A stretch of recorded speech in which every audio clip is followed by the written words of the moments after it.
শুরু করছি আজকের গল্প সৈয়দ মুস্তাফা সিরাজের লেখা তুতানখামেনের গুপ্তধন। প্রথম বিশ্বযুদ্ধের আগের বছর 1913 খ্রিস্টাব্দের 13 এপ্রিল লন্ডন শহর থেকে প্রায় 60 মাইল দূরে একটি ছোট্ট সুন্দর গ্রাম ব্লুবার্ড। সেখানে ছুটি কাটাচ্ছেন লর্ড কার্নারভান, ইংল্যান্ডের হাউস অব লর্ডসের একজন সম্মানিত সদস্য। তিনি তার গ্রামের এই বাড়িটির নাম ইজিপ্ট। ইজিপ্ট বা মিশর নামে বাড়ির নাম রাখার কারণ লর্ড কার্নারভান একজন পুরাতত্ত্ববিদ এবং বিশেষ করে মিশরের প্রাচীন সভ্যতা নিয়ে খুব মাথা ঘামান। মমি, পিরামিড এবং আরও নানান বিস্ময়কর কীর্তির প্রতি তার কৌতূহলের শেষ নেই। ইজিপ্টের বারান্দায় বসে সেদিন তিনি খবরের কাগজ পড়ছিলেন। সেদিনকার ডাকে একটি পত্রিকা এসেছে, ইলাস্ট্রেটেড লন্ডন নিউজ। তার একটা বিশেষ খবর তিনি খুব মন দিয়ে পড়ছিলেন। ডেভিস নামে একজন খামখেয়ালি দুর্দান্ত প্রকৃতির মানুষ আছেন লন্ডনে। প্রায় তিনি দুর্গম জায়গায় দুঃসাহসিক অ্যাডভেঞ্চারে বেরিয়ে পড়েন। কমাস আগে ডেভিস আফ্রিকার কঙ্গো অঞ্চলের গহন অরণ্যে গিয়েছিলেন। সেখান থেকে ঘুরতে ঘুরতে পরে মিশরে আসেন।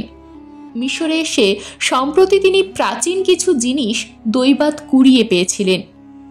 মিশরের একটা রুক্ষ পাহাড়ি অঞ্চলে মাটির তলা থেকে প্রাচীন রাজা বা ফেরাওদের কবর, মমি ইত্যাদি আবিষ্কৃত হয়েছে।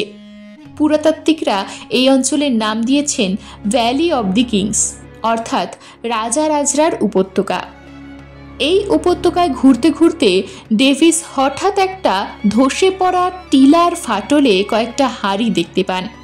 হাড়িগুলো পোড়া মাটির, গায়ে চমৎকার কারুকার্য আছে, মুখের ঢাকনা সিল করা। সিলমোহরে যাদের নাম আছে তারা কিন্তু ফেরাও নন, পুরুত ঠাকুর। প্রাচীন মিশরে দেবদেবীদের পূজারী পুরুত ঠাকুররা খুব প্রতাপশালী ছিলেন।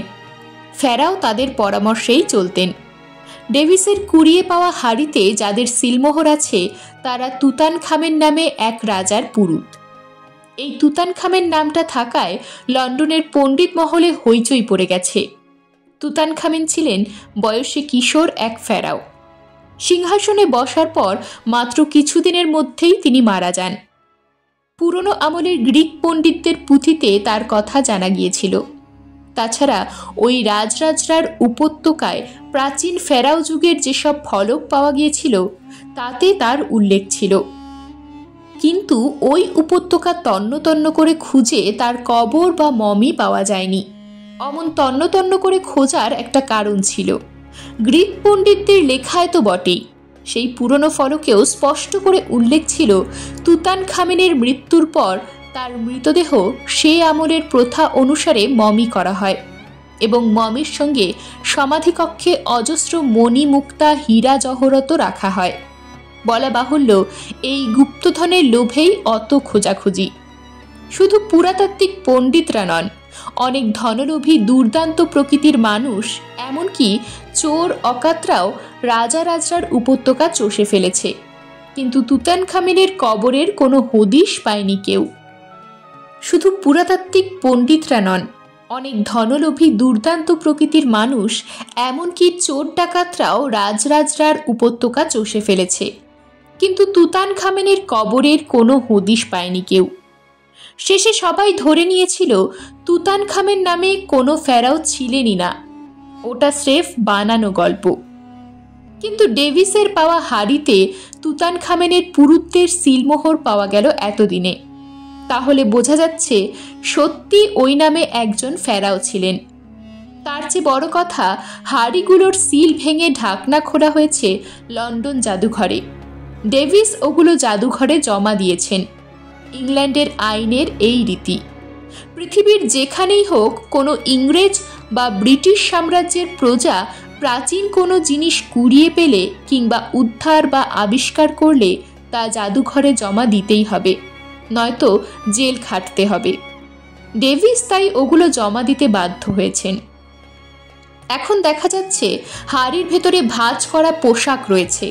এই পোশাক পুরুতরা রাজার শবযাত্রার সময় পরতেন।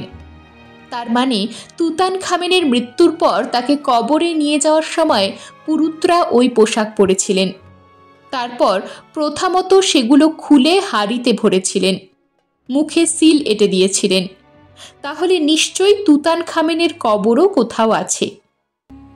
ডেভিস যেখানে হাঁড়িগুলো পেয়েছেন তারই কাছাকাছি কোথাও আছে, অথচ ডেভিস তা না খুঁজে হাঁড়িগুলো নিয়েই মিশর থেকে চলে এসেছেন।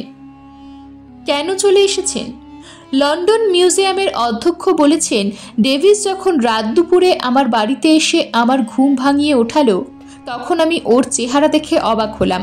কি যেন আতঙ্কে ঠক ঠক করে কাঁপছে। আমি প্রশ্ন করে তার মুখে বেশি কিছু জানতে পারলাম না, শুধু কোনো রকমে বলল, এগুলো ভুতুরে জিনিস, এর মধ্যে ভূত প্রেত আছে। মিশর থেকে লন্ডন অবধি আনতে তার নার্ভের চূড়ান্ত হয়েছে, তাই এ আপদ বিদায় করে বাঁচতে যায়। এই বলে ডেভিস তক্ষুনি চলে গেল। আমি হাঁড়িগুলো সাবধানে একটা ঘরে তালা বন্ধ করে রাখলাম। পরদিন সকালে শুনি ডেভিস রাস্তায় মরে পড়ে আছে। তার লাশ মর্গে নিয়ে যাওয়া হয়, কিন্তু ডাক্তাররা মৃত্যুর তেমন কোনো কারণ খুঁজে না পেয়ে বলেছেন হার্ট ফেল।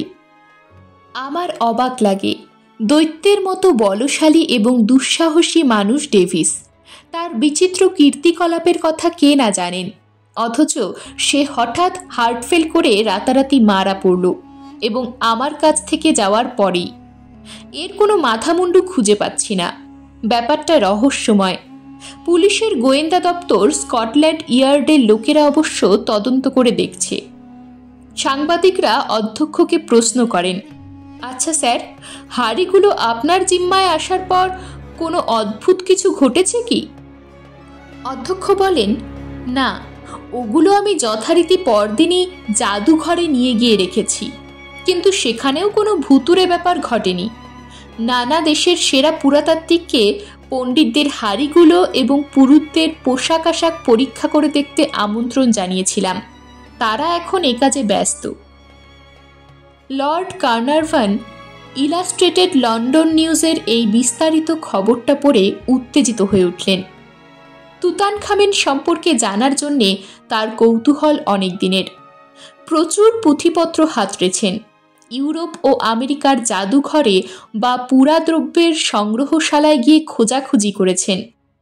রোমের প্রখ্যাত আর্কাইভে পুরনো পুঁথিশালায় 5 বছর ধরে পুঁথি পড়ে এসেছেন, যদি তুতানখামেনের কবরের কোনো খোঁজ খবর পান। কিন্তু পাননি। এতদিনে ডেভিস যদি বা একটা ক্ষীণ সূত্র পেল, সে অতর্কিতে মারা পড়ল। ঠিক কোন জায়গায় ওগুলো পাওয়া গেছে তার মুখেই জানা যেত, কিন্তু সে রাস্তা একেবারে বন্ধ হয়ে গেল। লর্ড কার্নারভান তখনই অল্প কিছু খেয়ে নিয়ে তার মোটর গাড়িটি নিয়ে বেরিয়ে পড়লেন। লন্ডনের দিকে প্রচণ্ড গতিতে চলতে থাকলো তার গাড়ি। মাইল 10 চলার পর হঠাৎ গাড়ির কলকবজা বিগড়ে গেল। ভাগ্যিস একটু তফাতে একটা গ্যারেজ ছিল। গ্যারেজের লোকেরা ঠেলতে ঠেলতে নিয়ে গেল। গাড়ি সারিয়ে চালু করতে ঘন্টা 3 লেগে গেল। গ্যারেজের মালিক একটু হেসে বললেন, আজ দিনটা শুভ নয় মশাই, বেরোবার আগে কি তারিখটা লক্ষ্য করেননি? আজ অপয়া 13, আনলাকি 13। লর্ড কার্নারভান রেগে বললেন, ওসব আমি মানি নে হে, বুঝলে? লোকটা মুচকি হেসে বলল, ঠিক আছে, ভালোই ভালোই পৌঁছন, এই ইচ্ছে করতে আপত্তি নেই, তবে কিছু বেগতিক ঘটলে আমাকে যেন শাপ দেবেন না। লর্ড কার্নারভান আবার স্টিয়ারিং ধরে স্পিড বাড়িয়ে দিলেন গাড়ির। লন্ডনের আধা আধি পথ এসেছেন, আবার হঠাৎ ঘর ঘর করতে করতে থেমে গেল গাড়ি। আবার গ্যারেজ খুঁজতে বেরোতে হলো। সঙ্গে চাকর না নিয়ে এসে ভুল করেছেন, এখন আর পস্তানো বৃথা। যাই হোক, এইভাবে রাস্তায় 2 বার গাড়ি বিগড়ে যাওয়ায় লন্ডনে পৌঁছতে প্রায় সন্ধ্যা হয়ে গেল তার। সন্ধ্যার মুখে কুয়াশা ঘন হয়ে উঠেছে, বাতি জ্বলেছে সদ্য, কিন্তু রাস্তাঘাট ঘরবাড়ি অস্পষ্ট হয়ে পড়েছে। আজ আর জাদুঘরে ঢোকা যাবে না, কখন বন্ধ হয়ে গেছে। বিরক্ত মুখে লর্ড কার্নারভান গাড়ি চালাচ্ছেন। একসময় হঠাৎ দেখতে পেলেন সামনে আবছা একটা গাড়ি আসছে। গাড়িটা ঘোড়ার গাড়ি। দেখতে দেখতে গাড়িটা এসে পড়ল, কিন্তু আতঙ্কে লর্ড কার্নারভান দেখলেন ঘোড়ার গাড়িটা তার গাড়ির দিকেই সোজা ছুটে আসছে। জোরে হর্ন বাজালেন, কিন্তু না, এই এসে পড়ল। লর্ড কার্নারভান ব্যস্ত হয়ে গাড়ির মুখ ঘুরিয়েই ব্রেক চাপলেন। সঙ্গে সঙ্গে তার গাড়ি উল্টে গিয়ে পাশের একটা খানায় পড়ল। প্রচণ্ড আঘাতে অচৈতন্য হয়ে পড়লেন তিনি। লোকজন দৌড়ে এলো চারপাশ থেকে। ততক্ষণে ঘোড়ার গাড়িটা কুয়াশার মধ্যে মিলিয়ে গেছে। তারা সাংঘাতিক আহত লর্ড কার্নারভানকে হাসপাতালে পৌঁছে দিল। লর্ড কার্নারভানের জ্ঞান ফিরল 3 দিন পরে, কিন্তু তারপর তিনি যা বললেন শুনে তো ডাক্তাররা উদ্বিগ্ন হয়ে ভাবলেন, এই রে, দুর্ঘটনার ধাক্কায় লর্ড সাহেবের মাথায় গোলমাল হয়ে গেছে। লর্ড বললেন, ঘোড়ার গাড়িটার ঘোড়াগুলো কালো রঙের। কোচোয়ানের পরনে ছিল প্রাচীন মিশরের পোশাক। আরোহীকে অস্পষ্টভাবে দেখেছি। মনে হয়েছে তার মাথায় ফেরাওয়ের মুকুট ছিল। হাউস অব লর্ডসের সদস্য বলে কথা, তার চিকিৎসার কোনো ত্রুটি হবে না। তাকে নিয়ে যাওয়া হলো মানসিক ব্যাধির ওয়ার্ডে। খ্যাতিমান মনস্তত্ত্ববিদ ডাক্তাররা নানাভাবে পরীক্ষা করে বললেন, না, লর্ড সম্পূর্ণ সুস্থ এবং স্বাভাবিক। তবে সেই ঘোড়ার গাড়ির ব্যাপারটা যেভাবে বর্ণনা করছেন তাতে বোঝা যায় উনি তখন হ্যালুসিনেশনে আচ্ছন্ন ছিলেন, অর্থাৎ চোখের ভুল। মিশর সংক্রান্ত খবর পড়ে দ্রুত লন্ডনে ফিরে আসছিলেন এবং সারা পথ মাথায় ওই চিন্তা ছিল। তাই কুয়াশা এবং আবছা অন্ধকারে ঘোড়ার গাড়িটা দেখে ওই ভুল করে ফেলেছেন। ভুলের ফলেই উনি সাত তাড়াতাড়ি ব্রেক চাপেন এবং গাড়ি স্বাভাবিকভাবেই উল্টে যায়। এমনও হতে পারে হ্যালুসিনেশনের ফলে আতঙ্কে গাড়িটা ঘুরিয়ে দিয়েছিলেন খানার দিকে। লর্ড কার্নারভান সুস্থ হয়ে বাড়ি ঢুকলেন, কিন্তু এবার তার ব্যক্তিগত চিকিৎসকরা তাকে পরীক্ষা করে দেখে বললেন, সামনের শীতকালটা আপনার শরীরের পক্ষে বিপজ্জনক হবার আশঙ্কা আছে, তাই ওই সময় আপনার কোনো গ্রীষ্মপ্রধান দেশে গিয়ে থাকা উচিত। বন্ধুরা পরামর্শ দিলেন ভারতে যেতে, কিন্তু লর্ড কার্নারভান আনন্দে নেচে উঠলেন। মিশরও তো গ্রীষ্মপ্রধান দেশ, তিনি মিশরেই যাবেন। নিছক বেড়াতে যাবেন না, হ্রদ দেখা কলা বেচার মতো মিশরে গিয়ে পুরাতাত্ত্বিক অভিযানে নামবেন। সেই রাজরাজরার উপত্যকায় তন্ন তন্ন করে অনুসন্ধান চালাবেন। কোথায় ডেভিস হাড়িগুলো পেয়েছিল খুঁজে বের করবেন। মাটি খুঁড়তে তো হবেই, এই জন্যে লোকজন দরকার, অভিজ্ঞ তদারককারীও চাই। এজন্যে প্রচুর টাকা দরকার, ইংল্যান্ডের দরবার থেকে অনুমতিও দরকার। লর্ড কার্নারভানের দুটোরই কোনো অসুবিধা ছিল না। তিনি সদল বলে মিশরের ভ্যালি অফ দি কিংসে গিয়ে তাঁবু পাতলেন। এদিকে যেদিন লর্ড কার্নারভান দুর্ঘটনায় আহত হন সেদিনই আরেকটি বিচিত্র ঘটনা ঘটেছিল। হাওয়ার্ড কার্টার নামে এক যুবক চাকরির খোঁজে হন্যে হয়ে বেড়াচ্ছে। লেখাপড়া মোটামুটি করেছে, কিন্তু তার ঝোঁক ছবি আঁকাতে, বিশেষ করে ড্রয়িংয়ে তার হাত বেশ পাকা। তখনকার দিনে কলকারখানার ব্যাপারে ড্রয়িং জানা লোকের দরকার হতো, এখনও হয়, কিন্তু নিছক ড্রয়িংয়ে হাত থাকলেই তো চাকরি পাওয়া যায় না। ইঞ্জিনিয়ারিং বা কারিগরি বিদ্যাও পেটে থাকা চাই। কার্টারের সেসব কিছু ছিল না। 1913 সালের 13 এপ্রিল কার্টার মনমরা হয়ে বসে আছে ভিক্টোরিয়া পার্কে একটা গাছের তলায়। হতাশায় সে ভেঙে পড়েছে। মনে মনে সংকল্প করছে আত্মহত্যা করে বেকার জীবনের যন্ত্রণা থেকে নিষ্কৃতি খুঁজে নেবে। সে জায়গাটা একেবারে নির্জন। একসময় সে তৈরি হয়ে উঠে দাঁড়ায়, গাছের ডালে মাফলার বেঁধে ফাঁস বানাবে এবং ঝুলে পড়বে। গাছে চড়তে যাচ্ছে, হঠাৎ কে পেছন থেকে হো হো করে হেসে উঠল। কার্টার চমকে উঠল, ঘুরে দেখল একটা পাগলাটে চেহারার বুড়ো ভিখিরি গোছের লোক কখন এসে দাঁড়িয়েছে পেছনে এবং তার দিকে তাকিয়ে হাসছে। কার্টার ক্ষোভে ও রাগে বলে উঠল, দাঁত বের করার কি আছে এতে? বুড়ো বলল, আছে বই কি, আলবাত আছে। এই তাজা জোয়ান বয়সে এমন মরার শখ দেখলে হাসি পাওয়ারই কথা। কার্টার একটু অবাক হয়ে বলল, মরতে যাচ্ছি কে বলল তোমাকে? দেখেই বোঝা যায়।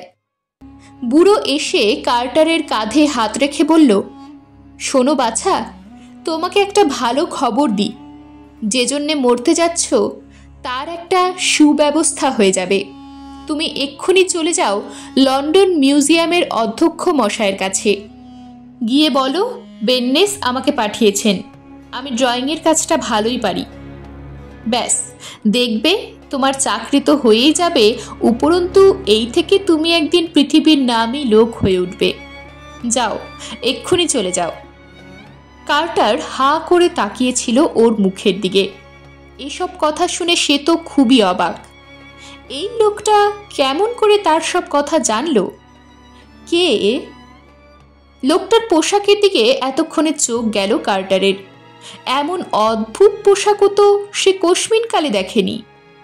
পোশাকটা ছেঁড়া খোড়া এবং নোংরা বটে, কিন্তু একসময় দামিই ছিল। কেমন একটা বিশ্রী দুর্গন্ধও নাকে লাগছে। কার্টার বলল, তুমি নিশ্চয় পাগল টাগল বটে, যাও, বিরক্ত করো না। লোকটা ওর কাজ ছেড়ে দিয়ে ফের হো হো করে হেসে বলল, ভাগ্যলক্ষ্মীকে পায়ে ঠেলতে নেই বাছা, যা বললাম শুনলে বরাত খুলে যাবে। এখন মানা না মানা তোমার ইচ্ছা। বলে সে হনহন করে চলতে শুরু করল এবং ঝোপঝাড়ের আড়ালে মিলিয়ে গেল। কার্টার অবাক হয়ে বসে রইল কিছুক্ষণ। তারপর তার মনে হলো, দেখা যাক ওর কথা সত্যি না মিথ্যে। সে পার্ক থেকে বেরিয়ে সোজা চলে গেল জাদুঘরে। সেখানে কর্মচারীদের কাছে জিজ্ঞেস করে জানল সত্যি একজন ভালো ড্রয়িং জানা লোকের খোঁজ হচ্ছে। কার্টার অধ্যক্ষ মশাইয়ের সঙ্গে দেখা করার অনুমতি পেল। অধ্যক্ষ বললেন, কি চাই?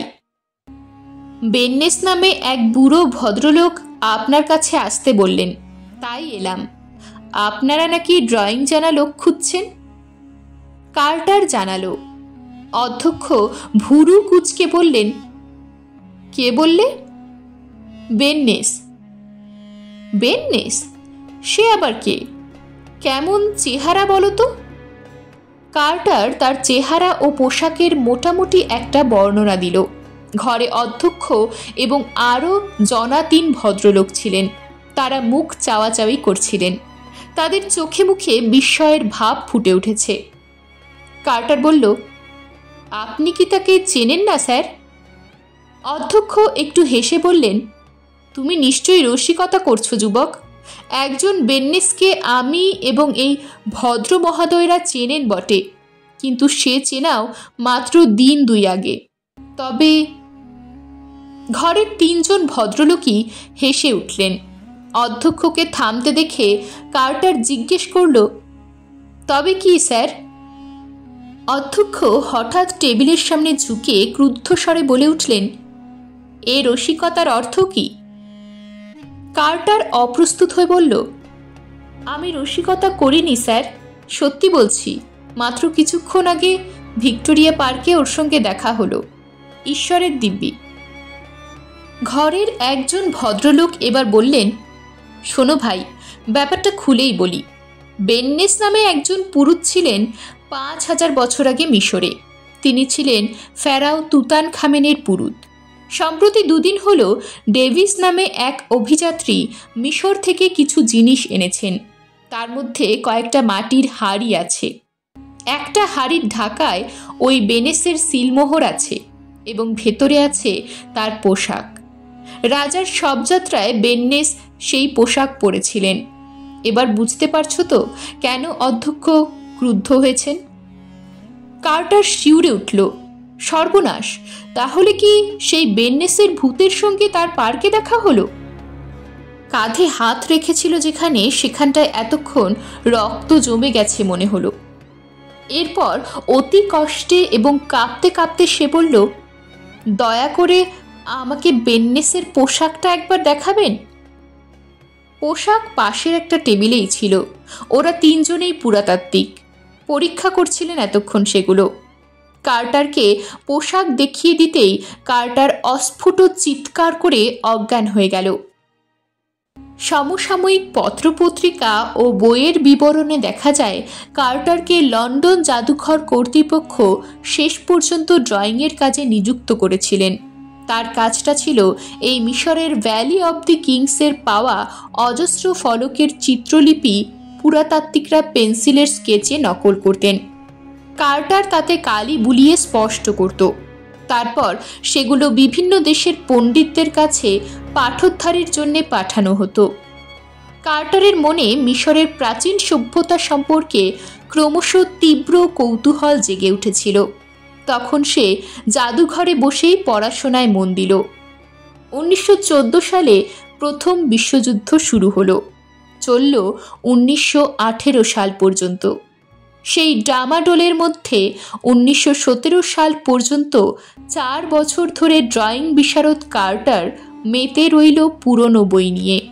প্রাচীন মিশর তাকে পেয়ে বসেছিল।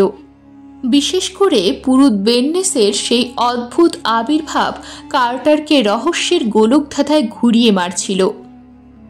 1917 সালে কার্টার আর স্থির থাকতে পারল না। অধ্যক্ষের সঙ্গে ততদিনে তার স্নেহের সম্পর্ক গড়ে উঠেছে। কার্টার বলল, আমি মিশরে গিয়ে তুতানখামেনের কবর খুঁজে বের করব, আমাকে সেখানে যাওয়ার ব্যবস্থা করে দিন। অনেক সাধাসাধির পর অনুমতি পাওয়া গেল। তবে অধ্যক্ষ বললেন, দেখো বাবা, তুমি কিন্তু পুরাতাত্ত্বিক হিসেবে পণ্ডিত সমাজে স্বীকৃত নও, তাই তোমাকে স্বাধীনভাবে কাজ করার অনুমতি দেওয়া যাবে না, বরং অন্য উপায়ে সে ব্যবস্থা করছি। তুমি আমার চিঠি নিয়ে চলে যাও মিশরে। সেখানে লর্ড কার্নারভান 4 বছর ধরে অনুসন্ধান চালাচ্ছেন। তুমি তার সঙ্গে দেখা করো, তার দলে থেকেই তুমি তোমার কাজ করতে পারবে। কার্টার তার চিঠি নিয়ে চলে এলো মিশরে। ভ্যালি অব দি কিংসে পাহাড়, মরু ও রুক্ষ অনুর্বর এলাকায় লর্ড কার্নারভানের তাঁবু খুঁজে বের করল। লর্ড খুশি হলেন এই মেধাবী বুদ্ধিমান যুবককে পেয়ে। দ্বিগুণ উদ্যমে তন্ন তন্ন করে খোঁজ শুরু হলো। যেখানে সন্দেহ হয় সেখানেই মাটি খোঁড়া চলতে থাকে, কিন্তু তুতানখামেনের কবরের কোনো পাত্তা পাওয়া যায় না। অথচ কার্টারের বিশ্বাস ভিক্টোরিয়া পার্কের সেই অদ্ভুত রহস্যময় ঘটনার মধ্যে একটা স্পষ্ট ইঙ্গিত আছে। কার্টারই একদিন না একদিন তুতানখামেনের কবর আবিষ্কার করতে পারবে। 1922 সাল পর্যন্ত খোঁড়াখুড়ির কাজ চলল, কিন্তু সব নিষ্ফল হলো। লর্ড কার্নারভান এতদিনে ক্লান্ত হয়ে পড়েছেন। 9 বছর ধরে পড়ে আছেন এই উপত্যকায়। অজস্র টাকা কড়ি খরচ হয়ে গেছে। লন্ডন জাদুঘরের সাহায্যও প্রচুর পেয়েছেন, কিন্তু সবই জলে গেছে। এবার বললেন, থাক, স্বদেশে ফিরে যাই।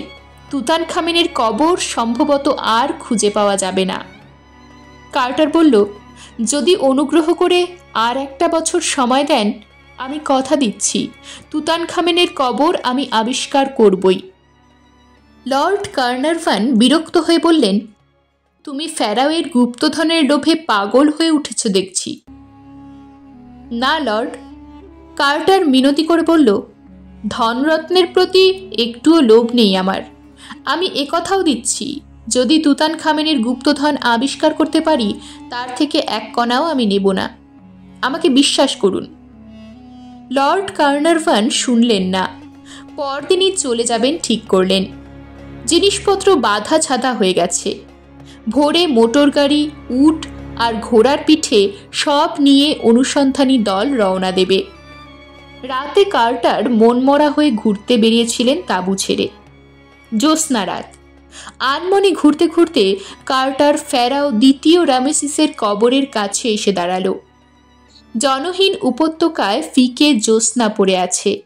হঠাৎ দেখল একটা অস্পষ্ট মূর্তি রামেসিসের কবরের ধারে দাঁড়িয়ে আছে।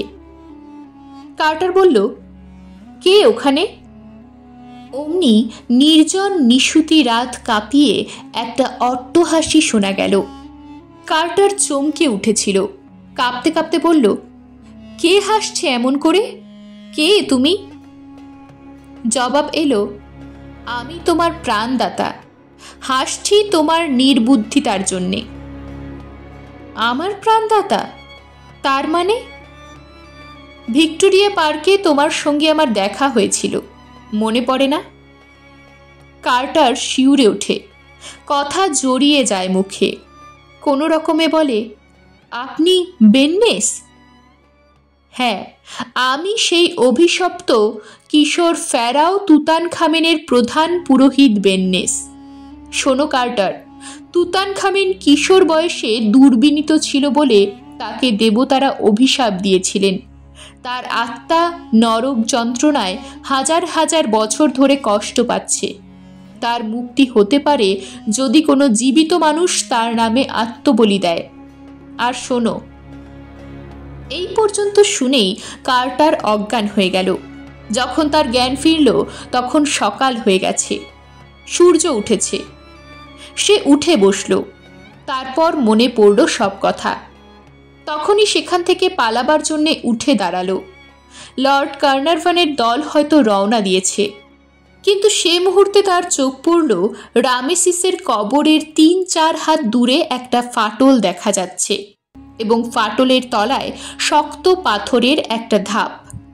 ধাপে একটা মাছের রেখাচিত্র। রেখাচিত্রের মধ্যে একটা সংকেত আছে। সেই সংকেত চিহ্ন ডেভিসের পাওয়া হাড়ির গায়ে ছিল। তাহলে কি? দেখা মাত্র কার্টার ছুটে চলল তাঁবুর দিকে। তখন তাঁবু গোটানো হয়ে গেছে। লর্ড সাহেব ব্যস্ত হয়ে কার্টারকে খুঁজছেন, তার জন্যেই রওনা দিতে দেরি হয়েছে। কার্টার হাঁপাতে হাঁপাতে বলল, পাওয়া গেছে, তুতানখামেনের কবরের খোঁজ পাওয়া গেছে। ফেরাও রামেসিসের কবরের সেই ফাটলে একটা ধাপ থেকে নিচের দিকে চলে গেছে 16টা ধাপ। শেষ ধাপের সামনে দেখা গেল একটা দরজা। এই সেই তুতানখামেনের সমাধিকক্ষ।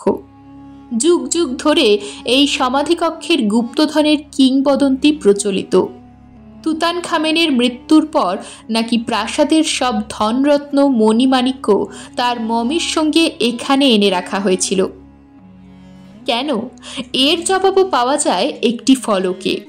দেবতাদের অভিশাপে কিশোর রাজা তুতানখামেন মারা যান, তাই পুরোহিতরা বিধান দিয়েছিলেন রাজার প্রাসাদের সব ধনরত্নেরও অভিশাপের ছোঁয়া লেগেছে। ওই ধন যে ব্যবহার করবে তারই অভিশাপ লাগবে এবং সাংঘাতিক রোগের কবলে পড়ে অল্প সময়ের মধ্যেই মারা যাবে। এতদিনে সেই অভিশপ্ত রাজার মমি ও ধনরত্নের কিংবদন্তি সত্য প্রমাণিত হতে চলেছে। লর্ড কার্নারভান এবং কার্টার তো বটেই, দলের প্রতিটি মানুষ আগ্রহে উত্তেজনায় অস্থির হয়ে দরজার দিকে তাকিয়ে আছেন।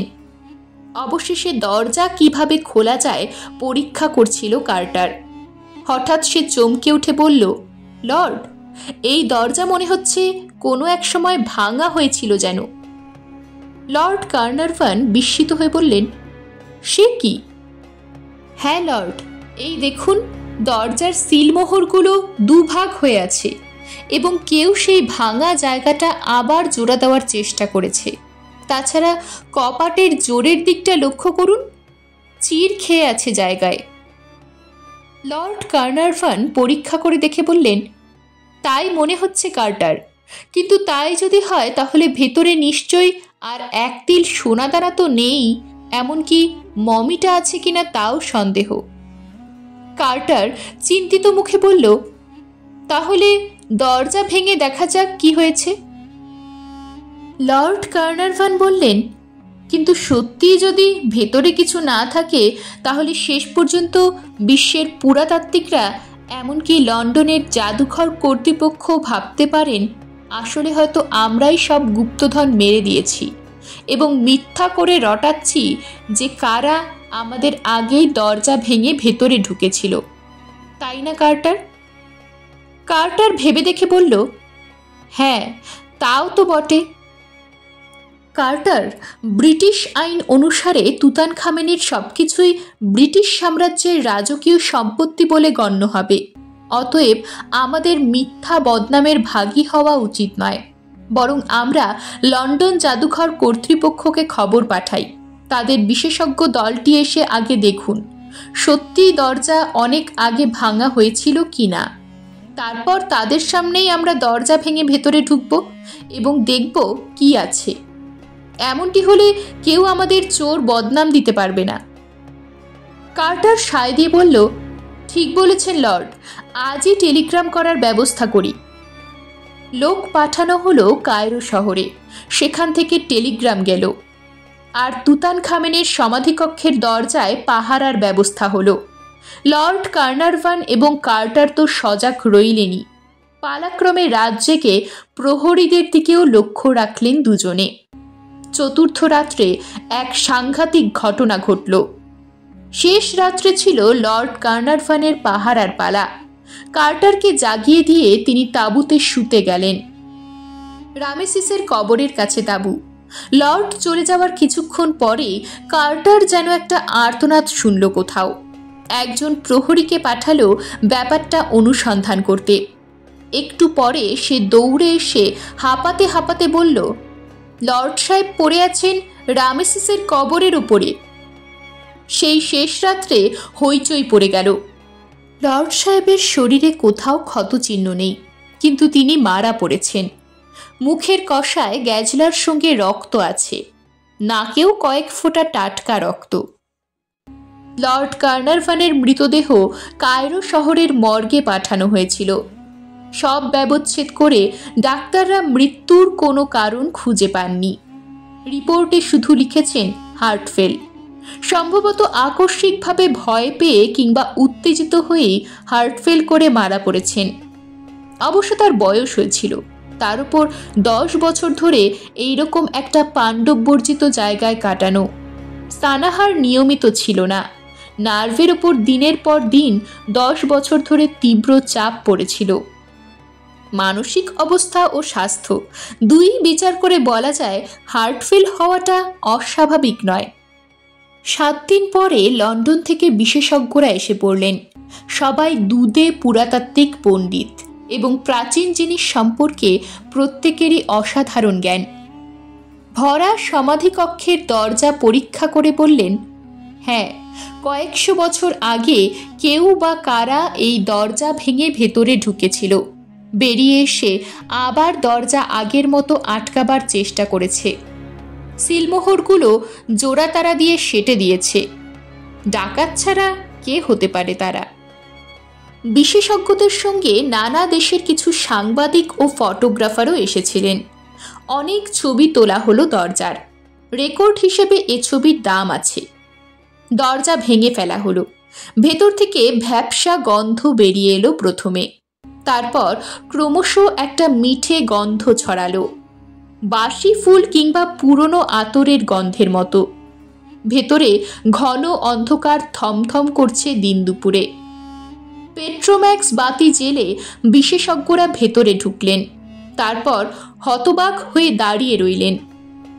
ঘরের মেঝে ছড়িয়ে রয়েছে কিছু ডালা ভাঙা বাক্স, প্যাট্রা, সিন্দুক এবং মেঝের উপর বহুমূল্য প্রাচীন কাপড় চোপড় আর কিংবদন্তি খ্যাত সেই সোনা, হীরা, মণি মুক্ত। তাছাড়া রয়েছে রত্নখচিত অজস্র দেবতার মূর্তি, কারুকার্যময় পাত্র, প্রচুর ছবিও। প্রথম ছবিটি তুলল ইলাস্ট্রেটেড লন্ডন নিউজ পত্রিকার ফটোগ্রাফার।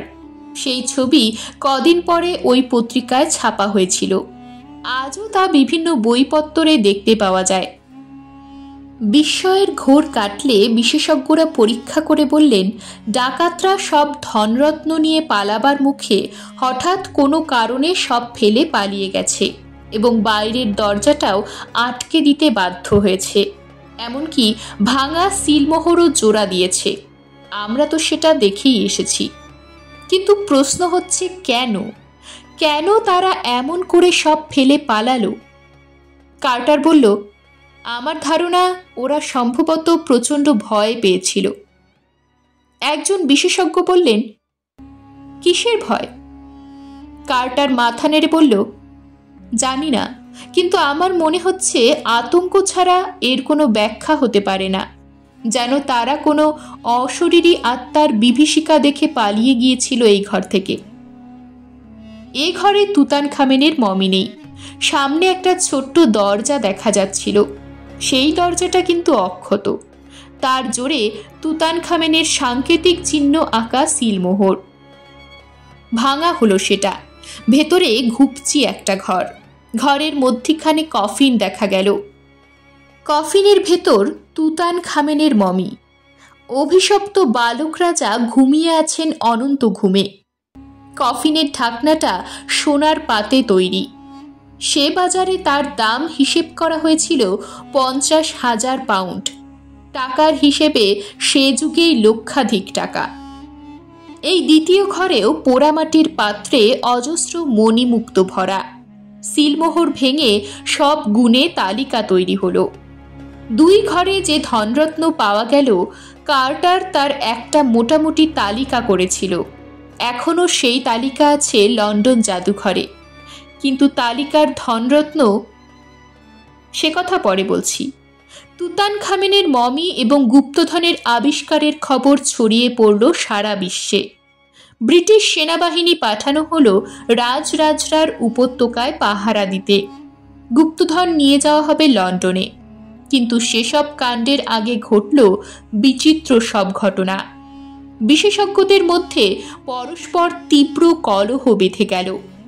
কি নিয়ে কলহ আজ আর জানার কোনো উপায় নেই, যদিও অনুমান করতে অসুবিধা হয় না কিছু।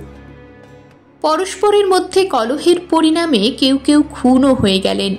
কার্টারকেও মেরে ফেলার ভয় দেখিয়ে উড়ো চিঠি আসছিল। তাঁবুর মধ্যে সেই সব চিঠি এনে কে ফেলে রেখে যেত। কার্টার শেষ পর্যন্ত ভয় পেয়ে লন্ডনে পালিয়ে গেল।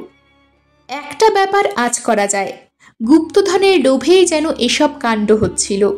কিন্তু এ পর্যন্ত একটা কারণ আমরা আজ করতে পারি, পরের ঘটনাগুলোর ক্ষেত্রে তা পারি না। বিশেষজ্ঞদের মধ্যে খুনাখুনির পর যারা বেঁচেছিলেন, যে যার দেশে ফিরে যান। তারপর অদ্ভুত রোগে ভুগে অল্প সময়ই মারা পড়েন। সমকালীন সংবাদপত্রে লেখা আছে রহস্যময় মৃত্যু। আর কার্টার, এক সকালে তাকেও বিছানায় মৃত দেখা যায়। মৃত্যুর কারণ অজ্ঞাত, শুধু বলা হয় হার্ট ফেল। তার পাশে ডাক্তাররা লিখে রেখেছেন সম্ভবত ভয় পেয়ে কিংবা আকস্মিক উত্তেজনায়। কিন্তু তার চেয়েও বিচিত্র ব্যাপার, লন্ডনে শেষ পর্যন্ত তুতানখামেনের গুপ্তধন বলে যে ধনরত্ন নিয়ে যাওয়া হয়, কার্টারের বেসরকারি তালিকা অনুসারে তা মাত্র 10% ভাগ। বাকি 90 ভাগ কোথায় গেল, তার কোনো পাত্তা আজও মেলেনি। এরকমই আরও সব গল্প পেতে চ্যানেলটিকে সাবস্ক্রাইব করে দেবেন। আর গল্পটি যদি ভালো লেগে থাকে তাহলে লাইক, শেয়ার আর কমেন্ট করে দেবেন।